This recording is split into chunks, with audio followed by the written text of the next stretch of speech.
नमस्कार दोस्तों, स्वागत है आपका द ग्राउंड रिपोर्ट में। मैं हूं समीर आत्मज मिश्र। अगर कोई आपसे कहे कि मैं आपको अनुमति देता हूं कि आप 5 दिन तक ये काम करेंगे, आप 1 हफ्ते तक ये काम करेंगे, या आप किसी को ये अनुमति देते हैं कि आपको ये करना है वो करना है, इसका क्या मतलब हुआ? इसका सीधे मतलब हुआ कि आप हमारे मालिक हैं, आप आदेश दे रहे हैं और मैं आपका नौकर हूं, गुलाम हूं, मैं आपके आदेश का पालन कर रहा हूं। लेकिन अगर यही बात कोई देश किसी दूसरे देश को कहे तो क्या कैसा लगेगा? और वो भी एक संप्रभु देश पर ऐसा हो रहा है। और हो किसके साथ रहा है? ये हमारे और आपके देश भारत के साथ ऐसा हो रहा है। और ये हिमाकत कौन कर रहा है? ये हिमाकत कर रहा है अमेरिका। 1-2 बार नहीं, 50 बार, शायद सैकड़ा भी होने वाला है। लेकिन अब तो हद कर दी है और कई बार हद कर चुके हैं। लेकिन अब तो सीधे सीधे वो बात कह रहे हैं, जो आरोप विपक्ष लगा रहा है, जो बात राहुल गांधी संसद में कहते हैं, और संसद में उस बात को कहने के लिए उनकी संसद सदस्यता खत्म करने की कोशिश की जा रही है। Now the United States will decide who we buy oil from. Yes.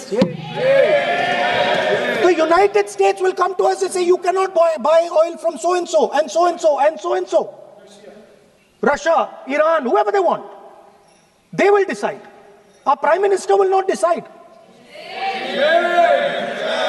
Please understand, and they will monitor. उनको देशद्रोही बताया जा रहा है। वही बात अमेरिका के वित्त मंत्री कह रहे हैं। आपको हैरानी होगी, लेकिन अमेरिका के वित्त मंत्री सार्वजनिक रूप से यह बयान दे रहे हैं और यही उनकी भाषा है जो मैं आपको बताने जा रहा हूं। आप हैरान हो जाएंगे।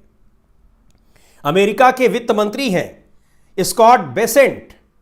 वो लिख रहे हैं, उनका आप देख लीजिए ट्वीट जो है, अंग्रेजी में उनका ट्वीट, और ट्विटर पर लिख रहे हैं, सार्वजनिक है, सबके पास है। वो लिख रहे हैं कि राष्ट्रपति डोनाल्ड ट्रंप की ऊर्जा नीति के कारण तेल और गैस का उत्पादन अब तक के सबसे ऊंचे स्तर पर पहुंच गया है। अब आगे सुनिए।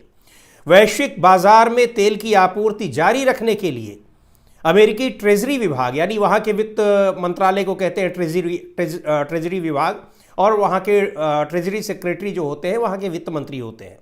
तो अमेरिकी ट्रेजरी विभाग भारतीय रिफाइनरियों को रूसी तेल खरीदने की अनुमति देने वाली 30 दिनों की अस्थायी छूट जारी कर रहा है। यह उसका शाब्दिक अनुवाद है। लेकिन इसका मतलब यह हो गया कि भारतीय कंपनियों को अमेरिका इतनी मोहलत दे रहा है कि वो 30 दिनों तक रूस से तेल खरीद सकते हैं। यह भाषा है। लंबा ट्वीट है, आप देखिए उसको क्या लिखा हुआ है। और ये इस ट्वीट को लेकर सरकार एक बार फिर घिरी हुई है। लेकिन बहुत एक दुख के साथ कहना पड़ रहा है कि बहुत ही निर्लज्ज सरकार है। दुख हो रहा है। देश के 140 करोड़ लोगों के लिए शर्म से चुल्लू भर पानी में डूब मरने वाली बात है कि अमेरिका कह रहा है कि आपको हम 30 दिन की मोहलत दे रहे हैं कि आप रूस से तेल खरीद लो। यही बात हो रही है कि हम कहां से तेल खरीदेंगे। इसके पहले भी ये ट्वीट आया हुआ है। अमेरिका ने क्या कहा था कि भारत ने कहा है कि अब वो रूस से तेल नहीं खरीदेगा। भारत ने कहा है कि वो अमेरिका से तेल खरीदेगा। भारत ने कहा है कि भारत अब वेनेजुएला से, ये भी नहीं कि भारत ने कहा है, भारत अब अमेरिका और वेनेजुएला से ज्यादा तेल खरीदेगा। ये भाषा होती है अमेरिका के राष्ट्रपति की, अमेरिका के वित्त मंत्री की, अमेरिका के नेताओं की। और यही बात कह रहा है विपक्ष। ये सवाल लगातार उठ रहे हैं कि आखिर प्रधानमंत्री कॉम्प्रोमाइज्ड क्यों है? क्यों प्रधानमंत्री ने उनसे समझौता कर लिया है? क्यों इतना दब गए हैं? क्या मजबूरी है? आखिर आपने अमेरिका के हाथों भारत को बेच दिया है क्या? भारत को आपने गुलाम बना दिया है? ये तो मास्टर एंड स्लेव वाली भाषा हो गई। यानी एक मास्टर है, आपका मालिक है, और दूसरा गुलाम है। एक मालिक जिस तरीके से गुलाम को आदेश दे रहा है, उसी तरीके से अमेरिका भारत को आदेश दे रहा है। अब तक 1947 में देश आजाद हुआ है, तब से लेकर अब तक अमेरिका की इतनी हिमाकत नहीं हुई है। आपको याद होगा 1971 में किस तरीके से अमेरिका ने धमकी दी थी और इंदिरा गांधी ने कैसे उसका जवाब दिया था कि आप कोई सा बेड़ा है आप भेज दीजिए, यहां पर हम सारे बेड़ों से निपटना जानते हैं। लेकिन यहां प्रधानमंत्री नरेंद्र मोदी, ना जाने ऐसी उनकी कौन सी मजबूरी है। अरे एप्स्टीन फाइल्स मजबूरी है। एप्स्टीन फाइल्स में प्रधानमंत्री जी जो बातें निकल कर आएंगी वो आएंगी ही। आज आप प्रधानमंत्री हो, आप उसको दबवाए रखोगे तब भी वो कुछ दब नहीं पा रही हैं। लेकिन 5 साल बाद आएंगी, 10 साल बाद आएंगी। एक प्रधानमंत्री के रूप में आपका क्या मूल्यांकन होगा? आप इसका तो ध्यान रखिए। आप देश को गुलामी की जंजीरों में एक बार फिर से बंधवाने जा रहे हैं क्या?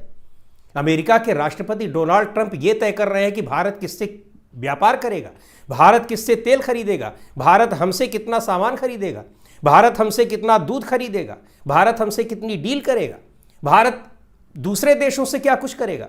भारत किसी देश से लड़ाई कर रहा है, उसकी संप्रभुता पर हमला हो रहा है, तो भारत लड़ाई छेड़ेगा वो भी हमसे पूछकर, और भारत लड़ाई बंद करेगा वो भी हमसे पूछकर।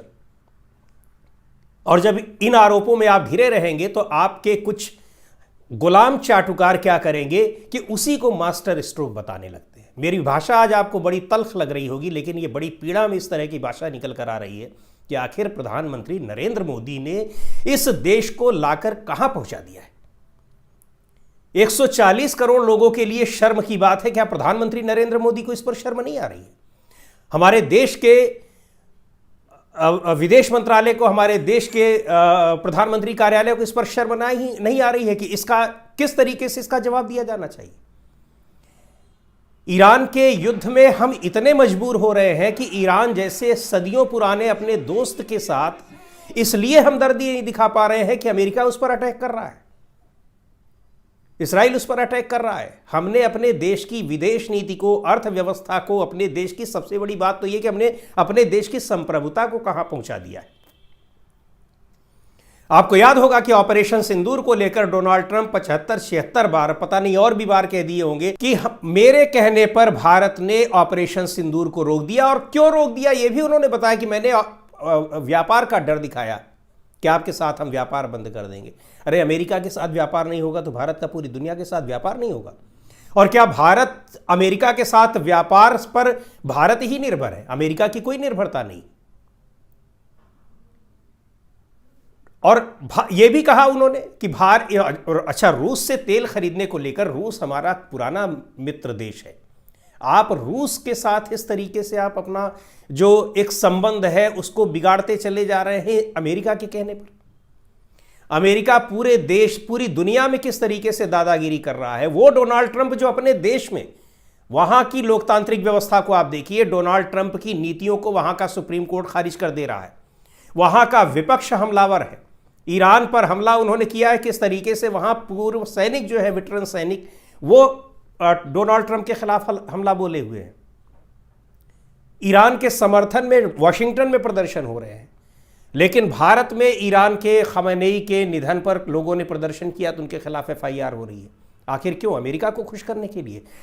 आप बयान याद कीजिए, किस तरीके के बयान अमेरिका के राष्ट्रपति डोनाल्ड ट्रंप देते रहे हैं। ऑपरेशन सिंदूर रुकवाने की बात की उन्होंने, और बात ही नहीं की, लफाजी नहीं की उन्होंने। कई लोग ये कह रहे हैं कि वो सनकी राष्ट्रपति है। अरे सनकी राष्ट्रपति है तो सनकी राष्ट्रपति को जवाब तो देना चाहिए हमको ना। है तो वो अमेरिका का राष्ट्रपति ही। जब उसने कहा कि तेल रोक दीजिए तो हमने तेल रोक दिया ना रूस से खरीदना। और अब वो कह रहा है कि आप 30 दिन तक खरीद लीजिए तो हम कल से तेल खरीदना शुरू कर देंगे ना। तो सनकी राष्ट्रपति तो है, लेकिन हम उसके आदेशों को, निर्देशों को मानते क्यों चले जा रहे हैं? सवाल तो यही है। बहुत हैरानी की बात है कि आखिर क्या, कौन सी मजबूरी प्रधानमंत्री की है? क्या वास्तव में वही बातें हैं, एप्स्टीन फाइल्स और अडानी के व्यापारिक हित, अडानी के व्यक्तिगत हित? तो क्या प्रधानमंत्री नरेंद्र मोदी को इस तरीके से अपनी व्यक्तिगत बचाव के लिए पूरे देश की संप्रभुता, अर्थव्यवस्था और पूरे देश की अपनी विदेश नीति को गिरवी रख देना चाहिए किसी देश के सामने? बड़ी हैरानी की बात है और इस पर तल्ख प्रतिक्रिया आनी चाहिए और इसको लेकर अमेरिका के राष्ट्रपति डोनाल्ड ट्रंप को एक बड़ा संदेश दिया जाना चाहिए। लेकिन अगर नहीं दिया गया संदेश तो ये भारत के हितों के कितना प्रतिकूल है, उसके कितने खिलाफ है, ये आने वाले समय में पता चलेगा किस तरीके से। और वहां अभी तक तो ट्रंप ही कह रहे थे, अब वहां का वित्त मंत्री उसी भाषा में भारत को आदेश दे रहा है, निर्देश दे रहा है। तो ट्रंप क्या इन सब के पीछे यही है कि वो आपका राजनीतिक करियर खत्म कर देंगे? अरे कितने दिनों का अब आपका राजनीतिक करियर है? वैसे भी आपका राजनीतिक करियर है, वो क्या खत्म करेंगे? आप अल्पमत के प्रधानमंत्री, क्यों आप इतना, कुर्सी जाने से आप इतना डर रहे हैं? आपको किस बात का डर है? कौन सा वो राजनीतिक करियर आपका खत्म कर देंगे? इस ब्लैकमेलिंग में आप क्यों आ जा रहे हैं? और आप आ जा रहे हैं, आप पूरे देश को, देश के हितों को आप किस तरीके से ताक पर रख दे रहे हैं? डोनाल्ड ट्रंप ने, अच्छा दुर्भाग्य की बात यह है, देखिए आप, हैरानी की बात है कि ट्रंप ने यह कहा कि मैं चाहूं तो 2 मिनट में नरेंद्र मोदी का राजनीतिक करियर खत्म कर सकता हूं, I can destroy his political career. प्रधानमंत्री नरेंद्र मोदी की इस पर भी कोई प्रतिक्रिया नहीं आई। अरे भाई कहां, कैसे खत्म कर दोगे, कैसे कह रहे हो तुम? बड़ी अजीब सी बात है। समझ में नहीं आ रहा है कि प्रधानमंत्री नरेंद्र मोदी की ऐसी क्या मजबूरी है, और आपकी लाख मजबूरियां हो प्रधानमंत्री जी, आप पूरे देश के हितों को, देश के गौरव को, देश की संप्रभुता को, देश की गरिमा को आप क्यों तार तार किए जा रहे हैं? आप जवाब दीजिए। आज की वीडियो में इतना ही। अगले वीडियो में फिर मिलेंगे एक नए विषय के साथ, एक नए मुद्दे के साथ। द ग्राउंड रिपोर्ट के यूट्यूब चैनल को आपने न सब्सक्राइब किया हो तो एक बार ज़रूर कर लें। हमारे वीडियोस को लाइक करें, शेयर करें और अपने सुझाव भी हमें भेजें, ताकि हमें पता चले कि हम जो कुछ सामग्री, जो कुछ खबर आपको दे रहे हैं वो आपको सही लग रही है या नहीं लग रही है। खबरों के मामले में, तथ्यों के मामले में आपको बता दूं कि आपको हमेशा यहाँ पर सही बातें ही सुनने को मिलेंगी, ना कोई एजेंडा, ना कोई प्रोपेगेंडा। धन्यवाद।